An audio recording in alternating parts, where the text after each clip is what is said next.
Hey guys, and welcome back to the Duke Wisdom Podcast. It's been a minute, man. It's been a minute since I hopped back on the mic, but I think I got back in the podcasting mood. Made a guest appearance on the 5 Point Play podcast. Had a great time getting to know those guys. You should definitely look them up on wherever you get your podcast. Give them a listen. Go give them a follow on Twitter and everything. Hoping to make a bunch more guest appearances on there, and hopefully maybe have them on here as well. But it's been about 3 weeks, in the off season. It's more difficult to come up with things to talk about by yourself for 30 minutes. And I keep talking about getting guests on, and I promise it's going to happen as the season gets closer. But it's busy times for me right now, man. Whole lot of work from a whole lot of different places coming in. And so it's difficult to arrange stuff like that sometimes and get the times right. But definitely feels like the time was right to come back in and start going toward the 2-episode-a-week format that I laid out when I started this thing. As the season is now getting into full swing, Countdown to Craziness was this past Friday. It was I was there. I was in person.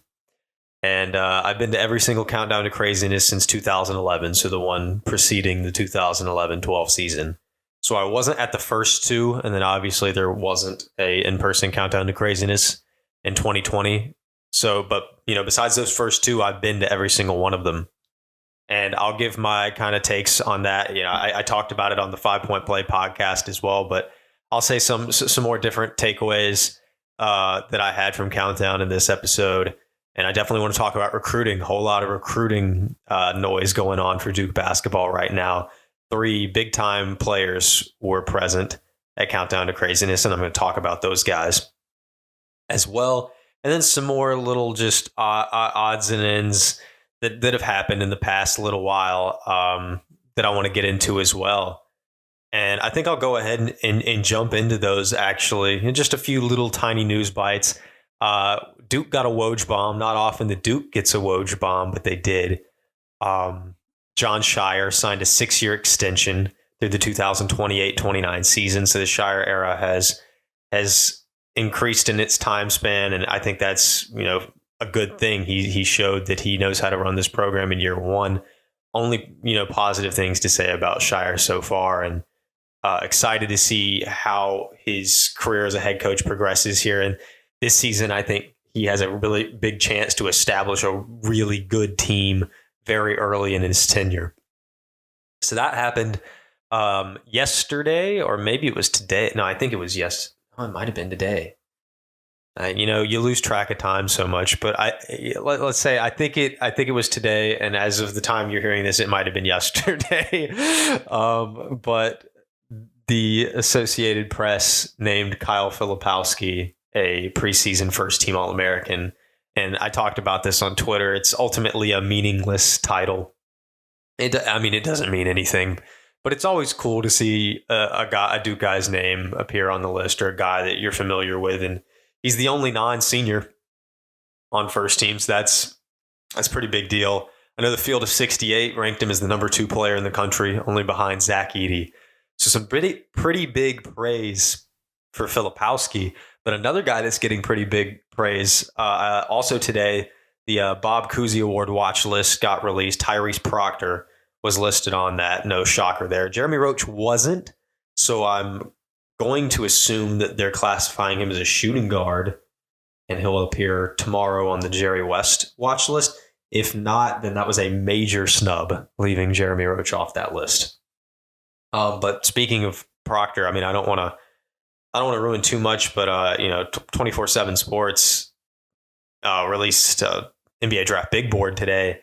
Tyrese Proctor's very high on that big board, very high, higher than you might think. So go check that out. I don't want to give the scoop on it on here, but man, a lot of high praise for Proctor, and I'll get into a little bit more about that high praise for Tyrese Proctor later on in the episode. Want to join a community of Duke accounts publishing news, theories, and predictions on Duke athletics? Join the Duke Wisdom Network.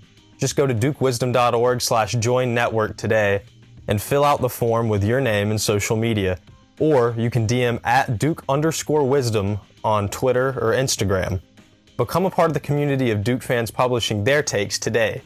Again, that's dukewisdom.org/join network or DM at Duke_wisdom on Twitter or Instagram.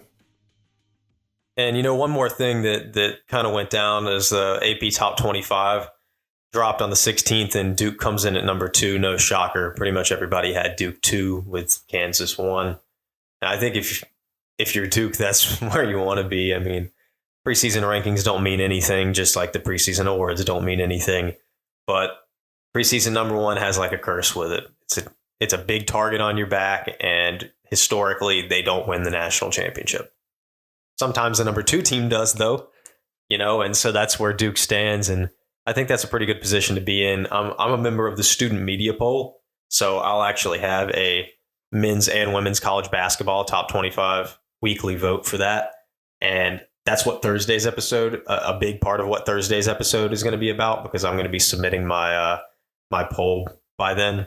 And so I'll be breaking down my top 25, and I think that'll be a fun thing to do for sure. So I want to get to the thing that's probably mostly on everybody's minds first and foremost, and that's recruiting. Like Cooper Flagg, BJ Edgecombe, Patrick Ngongba were all present at Countdown to Craziness. Of course, also were the 3 players already committed to Duke: Darren Harris, Isaiah Evans, and Con Kneppel. But those 3 guys that are uncommitted, look like they're having a blast. You can't say a whole lot about it, but, it seems like they're having a good time. They get to go over there with the crazies, given a great reception by fans and everything. Cooper Flagg, tensions have been high between Duke and UConn fans, man. Tensions have been high on social media. That there's no doubt about that. But it seems like most people, most sources, most quote unquote experts, and even people that are already committed to Duke seem to maybe imply or think that there might be some commits amongst those 3 guys. And I think that probably the most likely is Flagg. I would be pretty shocked if Cooper Flagg did not commit to Duke. I'd be pretty shocked if he did not commit to Duke within the next 10 days, maybe less. You never know with time frames, but it really seems like a commitment is imminent for him. And it may be for one of those other 2 guys as well. I think Ngongba is... Well, I think I'm pretty confident that Patrick Ngongba is going to come to Duke. I'll put it that way. Because if you look at the roster construction for 2024-25, and I've talked about this before, but if you think about their roster construction for that team, if you're running under the assumption that Kyle Filipowski's not going to come back, Ryan Young can't come back, that leaves you, in the front court with Christian Reeves and Sean Stewart. And, I'm going to talk about Christian Reeves a little bit later. I'm going to talk about Sean Stewart a little bit later. But I feel like you have to have another big. That can't be your front court. Cooper Flagg arguably is a front court member, but he's stretching out a lot more. You like a little bit more of an interior presence, a bigger body. Cooper Flagg can certainly defend. He can certainly play that 4 position, especially in the kind of offense that Shire's going to want to play with shooters out there, mobility, guys that can pass at the 4. That's a big thing that Shire likes, and I think Cooper Flagg fits that brilliantly. But I think Patrick Ngongba will fill a role that is needed for Duke next season. And I think because that role is there, I think that is somebody that I'm pretty confident Duke will land. Of those 3 guys, the one I am least confident in, but maybe more confident now than I was a week ago, is VJ Edgecombe.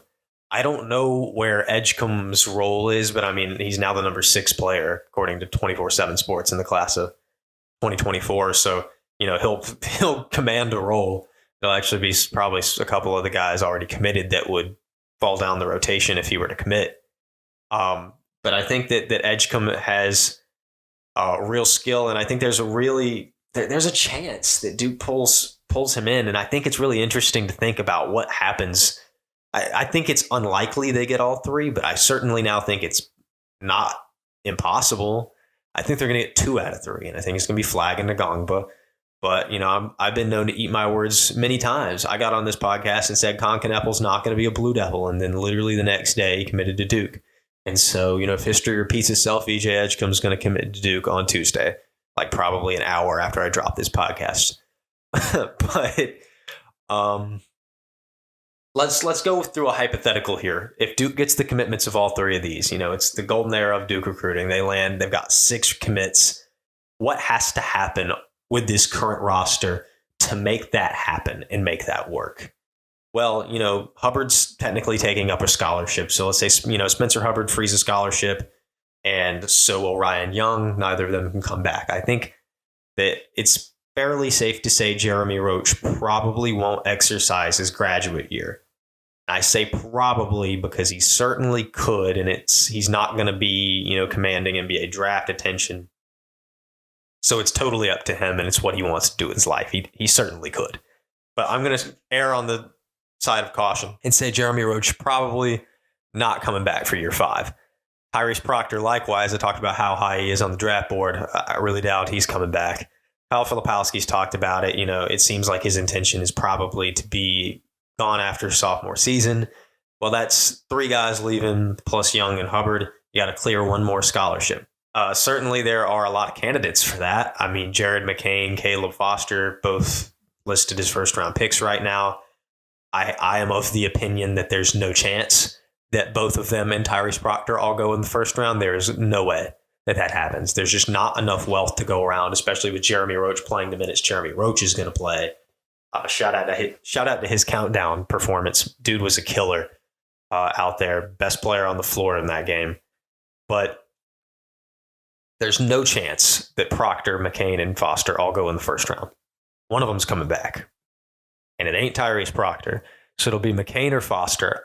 I'm of the opinion that I don't think it's outlandish to think both McCain and Foster are going to come back.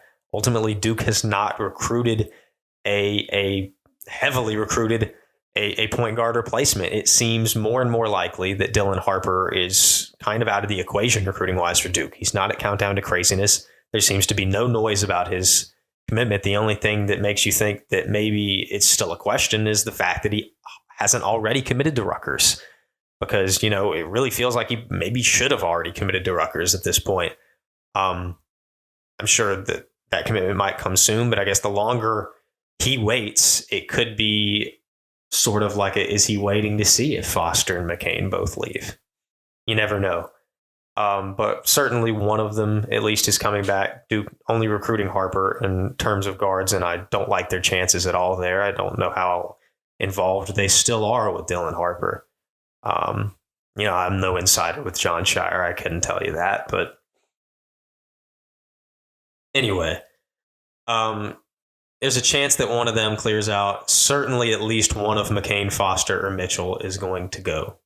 And that would clear the last needed scholarship to make those 6 guys happen. But then comes the problem of the crowded wings. Because what do you do with that much wealth of 3-point shooting wings? Even Cooper Flagg's not necessarily a wing, but he kind of fits the archetype a little bit of stretching it. But I'll completely exclude him from this conversation and just zero in on Darren Harris. I'll zero in on Isaiah Evans. I'll zero in on Concaneppel, on VJ Edgecombe, on TJ Power, and on Jaden Schutt. That's 6 guys that expect to play and are playing, similar positions. And I don't know how that works. I think if you bring in VJ Edgecombe, I don't see a world in which it's even possible for Jaden Schutt not to transfer, if I'm being honest. And I hate to say that. I mean, it's unfortunate, but I thought the same thing last year. You never know. Shire's getting these guys to buy in ways that I would have never expected a few years ago when Duke was losing anybody that didn't play significant minutes, So it'll be interesting to see how that could even work out. There's so many there's so many variables that we can't predict right now.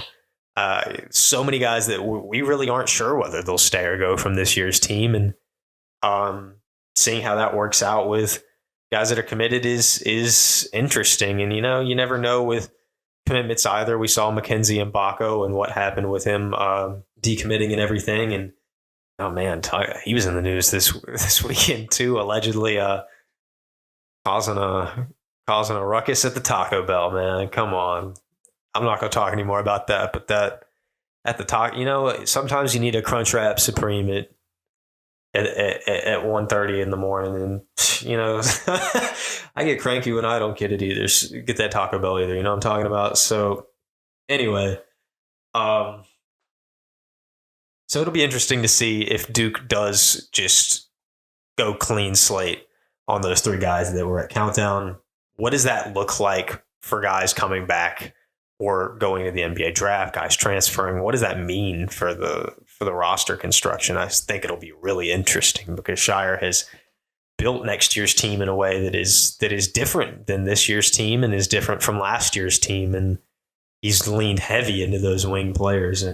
But I think one thing is for certain: one guy will be big player for the 2024-25 Duke team. That's Christian Reeves. But he might be a big player for the 23-24 Blue Devils this season. Christian Reeves now back-to-back player of the games at Countdown to Craziness. Dude, he didn't have the same stat line, but they played a shorter game this year. But he had 8.7 boards, conflicting block reports, 2 or 3. I can't remember if it was 3. I had reported 2, but maybe somebody else has me on that. I know he had a goaltend on one, which was an impressive goaltend nonetheless. But this guy's motor, the way they used him was shocking to me. I didn't expect it. We did as a network for Duke Wisdom, we did a ranking of all 15 players, and I think Christian Reeves came in at like 11. I would certainly put him higher after having watched what I watched. And it's not just him getting dunks. It's not just second chance points and getting blocks like it was last year. They're actively involving him in offense. Filipowski is trying to find him. They are putting him in that dunker role, and they are looking for him.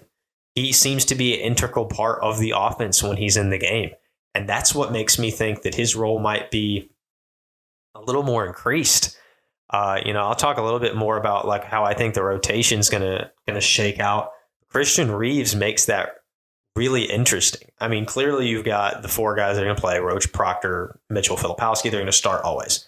McCain and Foster are never going to fall out of the rotation. One of them might start, and then one of them come off the bench. Maybe both of them come off the bench. I think by March, ultimately, that rotation is 7 players playing hard, good, consistent minutes, and then 2 players kind of playing spot minutes in March.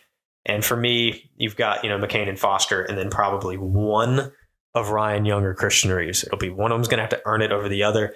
I would say if you err on the safe side, it's going to be Ryan Young. Like, let's not overreact to Christian Reeves just yet. It's probably going to be Ryan Young that earns that. But Christian Reeves does a lot of things that Ryan Young can't. And so it would not surprise me even a little bit if Christian Reeves is, like 7th guy in rotation come March. It's possible.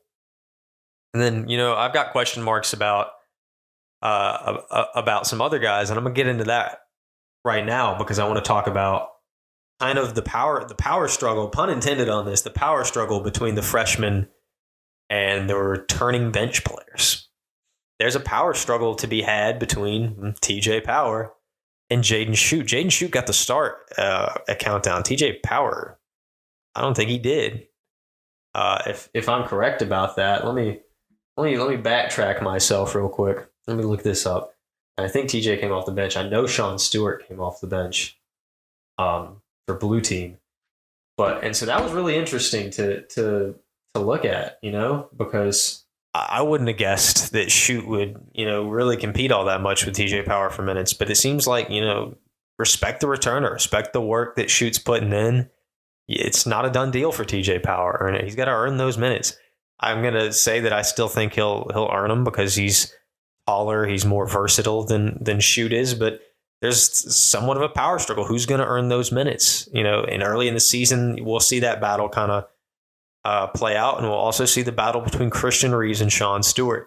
Sean Stewart looks, he looks good athletic-wise, but he looks young.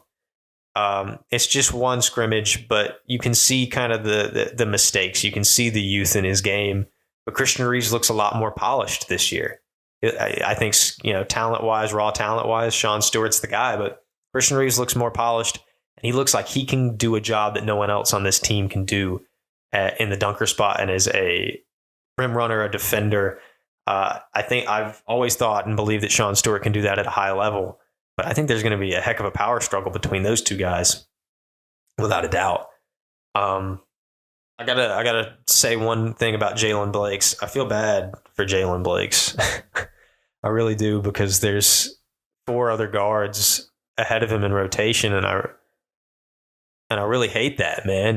Like, it sucks that he's not going to be able to earn those minutes as consistently as you would like, because he had some big games and some big moments last season. And I really hate that he's not really able to do that, to get on the court more this year than he did last year. And that's a shame, because he's a really hardworking guy. So anyway, let's get in a little more to some of the takeaways. Tyrese Proctor and Jeremy Roach are the truth. Talked about it on the 5 Point Play podcast. Go listen to that episode. I'm not going to get into it much more because of how much we talked about it. I probably shouldn't have talked about Reeves as much as I did, but it's such a big piece. I've got a note here that says freshmen might take a little time, and I've already kind of gone into that. It's going to take time for them to earn those roles. If you're TJ Power and if you're Sean Stewart and McCain and Foster, as talented as they are operating behind Roach and Proctor, they're not, guy number 1 and guy number 2 in the backcourt. They're guy number 3 and guy number 4. And that might be a tough adjustment for them as players. I think that there's a lot to be happy about seeing the way this team plays and just seeing how good those returning players are. Kyle Filipowski didn't even play particularly well, and they still look terrific as a team. And I think there's a lot to like there. And shout out to Countdown to Craziness, finally getting a scrimmage for the women's basketball team. That was big time. Was very happy to see that. Jaden Donovan was really, really impressive. She was all over the place. Number 3 player in the class of 2023 in high school, highest rated recruit Duke's ever got. Just heck of a passer, rebounder, defender, finisher. She's everything. And that Duke women's basketball team is going to be really interesting, because only 11 players on that team, and one of them is Vanessa De Jesus, who's injured. So really operating with 10 women on that team, and that's going to be super difficult. This is a team that got a 3 seed last year, but ultimately lost its 3 best players, one of them to graduation, 2 of them to the transfer portal, very unexpectedly to the transfer portal. This is a young team now this year for Duke. They have some returners, Reagan Richardson, Kennedy Brown, and Ashlyn Jackson, some key returners, but a lot of freshmen playing some big roles, a lot of youth. So it'll be a year of working out the kinks, but I think the future is high in Durham. Get some of these women to stick around, and not test the portal. This is a team that can be a national contender. I don't know if they'll be that this year, but next year, certainly, I think they can, bringing another good recruiting class and improving with age. A lot to like about Duke women's basketball as well. Love what Carol Lawson's doing with the program. And obviously, John Shire's got this team on the right track. This is a national championship contending team. There's zero doubt in my mind about that. And things are getting interesting, man. Let's I'm not going to get into previewing the Villanova secret scrimmage. I'll get into that on Thursday's episode, and I'll go ahead and tell you what I'm doing on Thursday. A little bit of a preview for the Villanova secret scrimmage. 2 years ago, they played Villanova in secret scrimmage and reportedly beat the snot out of them. Paulo Banchero went crazy in that one. Duke's hoping for a repeat of that this year. And I'll get into my official ACC standings. I know I gave like a really rough version of that, and I'll probably be quick with that. And then I'm going to hop into my men's and women's basketball student media poll, top 25 official ballots. I think I'll post those weekly, probably on my personal Twitter and on Duke Wisdom as well. It's something I always want to do, Getting to be a media member is such a cool thing for me, because it's what I've wanted to do, my whole life since I was a little kid. And it's not voting in the AP poll, but man, it's something, and I think it's pretty cool. And I got to vote for the preseason ACC awards in football, and that was super cool as well. And so I enjoy doing stuff like that, and I want to share what I get to do with you guys, and I want to share some of the stuff I get to do as a media member as the season goes on for Duke, for Carolina, for other teams. I want to share you know what I get to do and let you guys in on that. And that's a big thing that I want to do here with Duke Wisdom, and that's what the Duke Wisdom Network is. You know, if you listen to these episodes, you hear the little ad read I do for Duke Wisdom Network, and that's something I'm very passionate about. I want people, anyone who listens to this podcast, to feel like they can join in on what we're doing here. They can be guests on this podcast. They can write articles. I want you to come in and write articles, man. Let me tell you, I want other people's opinions, other people's takes, other people's work being put up on Duke Wisdom. The more people, the more bylines, the better. That's the goal. And I'll be with you. You know, if you decide that's something you want to pursue, I'll be with you, you know, right there, helping go through and polish them and edit those stories and get you on the podcast and set everything up. And I can provide story ideas for those. I want to make this a community of creating content for Duke basketball, because I know it's something that everybody listening to this is passionate about. The season's underway, man. Countdown to Craziness had great turnout this year. It was, I think, a big increase from last year. There's big expectations for this team, and it's getting started, man. Secret scrimmage on Saturday, and then first exhibition, the only exhibition of the season against Pembroke, is next Wednesday. I'll be here for new episodes every Tuesday and Thursday from this point out. We'll be previewing every game that happens and recapping every game that happens. And I need some people coming on the pod with me, and we'll get into this, man. We're gonna have a good time.